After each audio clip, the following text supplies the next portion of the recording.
this is my first cooking video, so we'll see how this goes. Today, I'm gonna make chicken parm for myself and my family. We have 4 kids. Some of us, me, can't have gluten or dairy. Sort of. I can have some dairy, like Parmesan cheese I can eat. Mozzarella though, that's a no-go.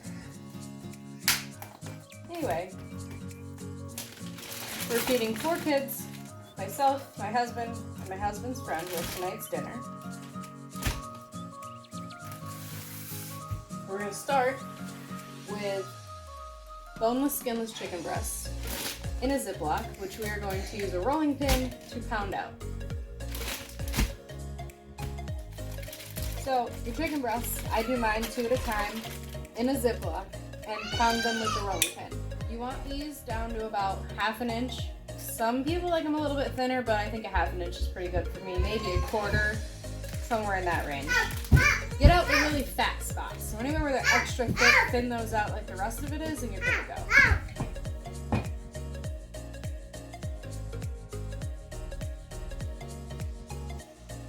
So then once they're flattened, I lay them all on a plate. At this point, they don't need to be separated or anything. You can just kind of pile them all on top of a plate.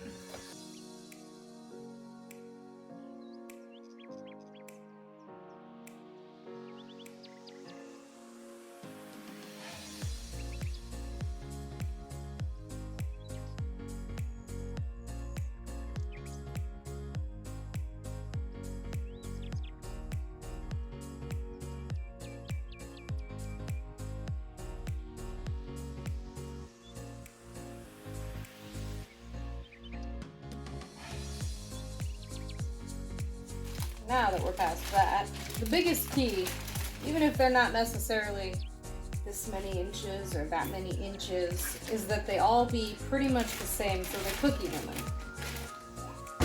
So, we have our chicken all pounded out.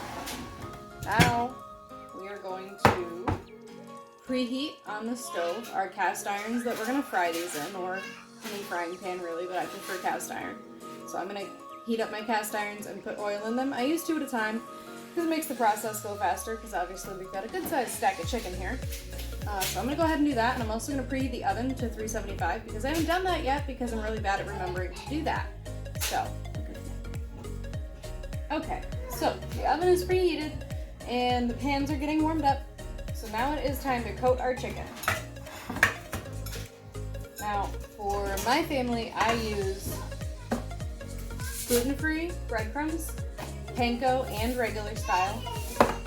They come plain. I season them myself because then I know exactly what seasoning is in them and I know that I like it. Back when I first went gluten-free, I used to start with regular not gluten-free breadcrumbs, and then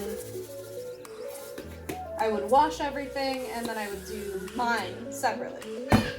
Then I realized that it was faster to do the gluten-free first, because then I don't have to wash anything. I can just go straight into everybody else's food because the gluten-free is not going to hurt them. And then I realized, why make 2? I mean, realistically, the only thing in this dish that I can't have is the breadcrumbs up until I can put them into separate pans. Because once I start putting cheese on, they go into separate baking dishes anyway. So it just didn't make sense to change everything up halfway through. So, with my plain breadcrumbs, I will then season with Italian seasoning, garlic powder, season with onion powder, small amount of pepper, a little bit of salt, mix your seasonings and breadcrumbs around so they're even, flour. My favorite is the King Arthur brand.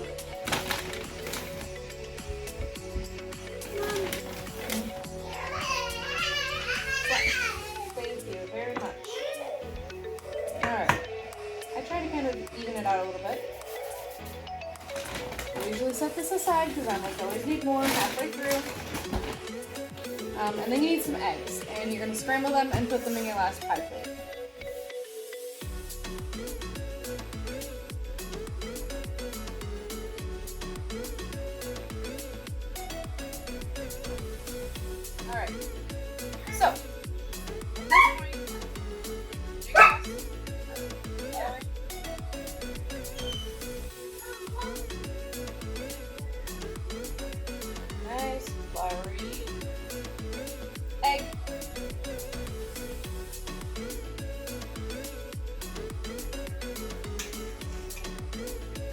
flour again.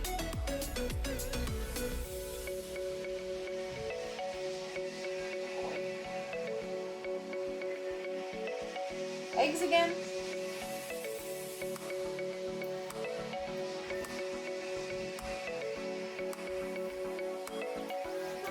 And then breadcrumbs. What's pretty?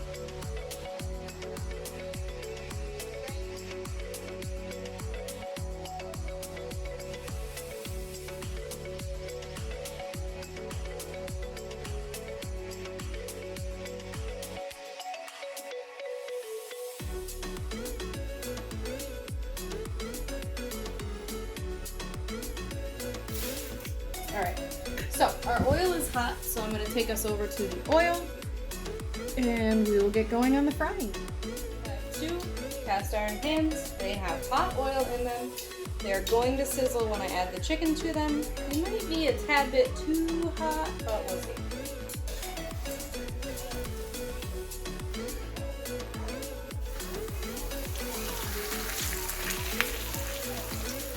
Now, you want your oil to cover the edges of your chicken, but you don't want your chicken to be floating or falling.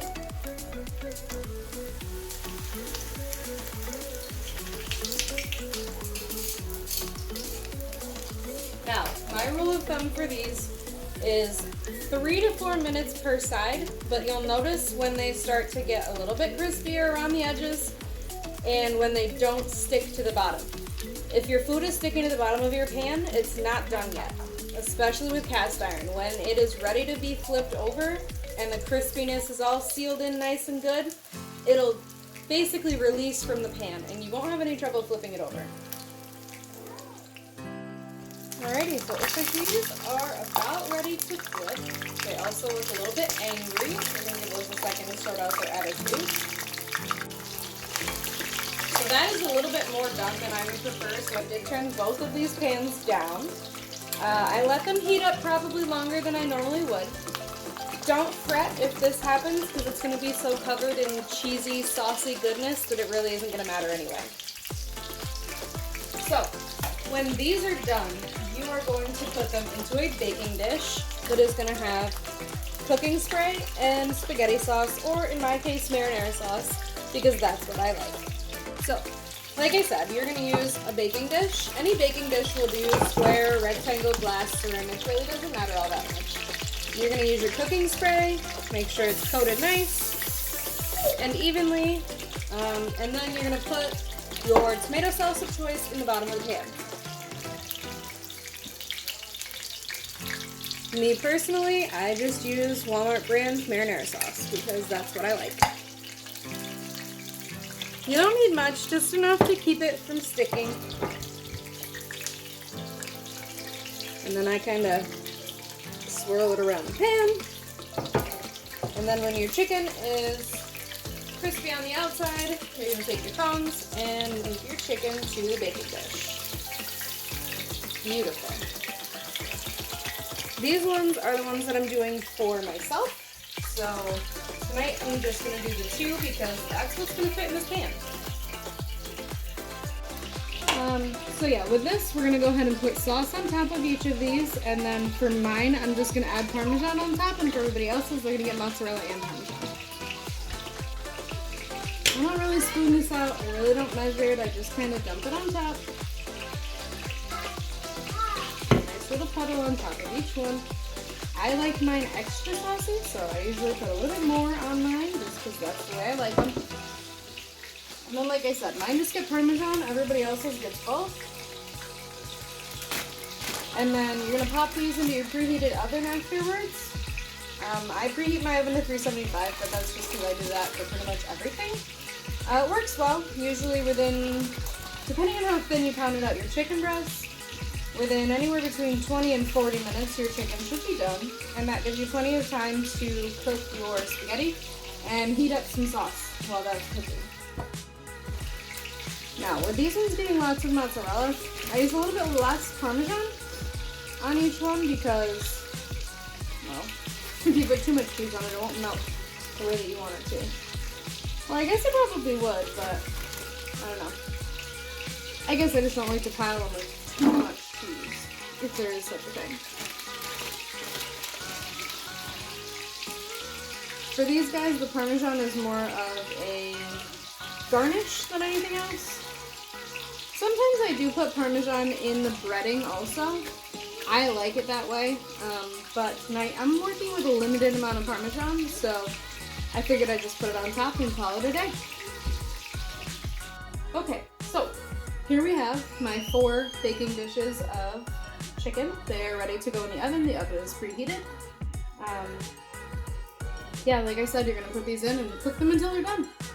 165 is the temperature you want on the inside. Usually with temping these, I try to use the thermometer from the side and go through the middle of it rather than just stabbing it, because you won't get an accurate reading if you just stab through the top. Use a fork and an oven mitt, don't burn yourself. Been there, done that, it's not great. Okay, so our chicken is in the oven at 375 until it's done. Now we're going to go ahead and cook our pasta and our sauce.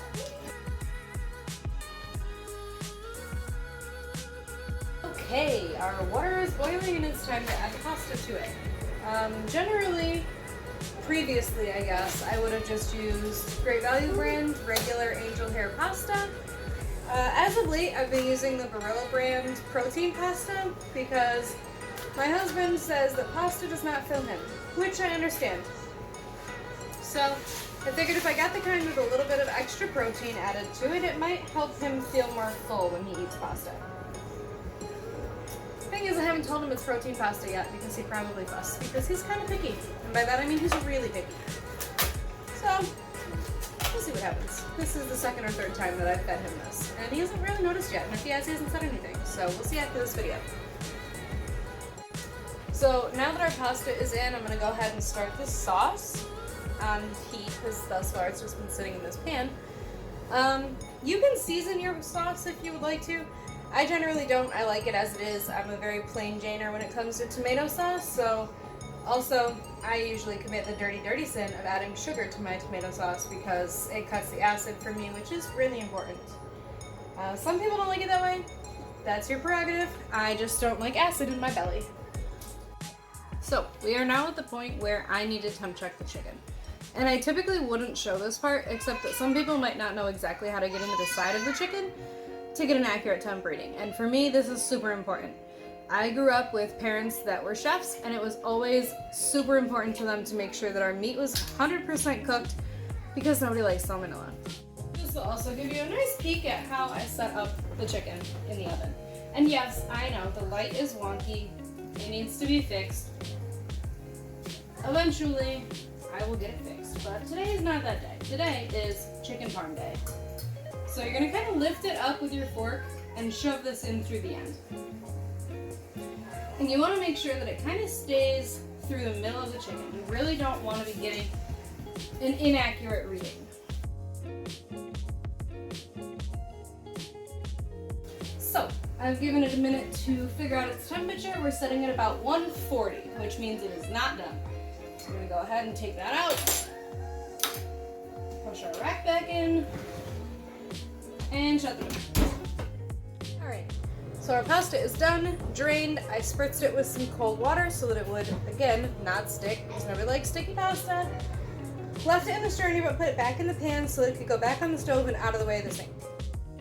Alright, so we are back over here at the counter because our chicken is done. It's time to take it out, and these are what I'm going to put it on because I don't have enough oven mitts to put oven mitts down on the counter for cooling racks. So we're going to use cookie sheet cooling racks instead. I don't think that's what they're called, but this is what I'm going to call them.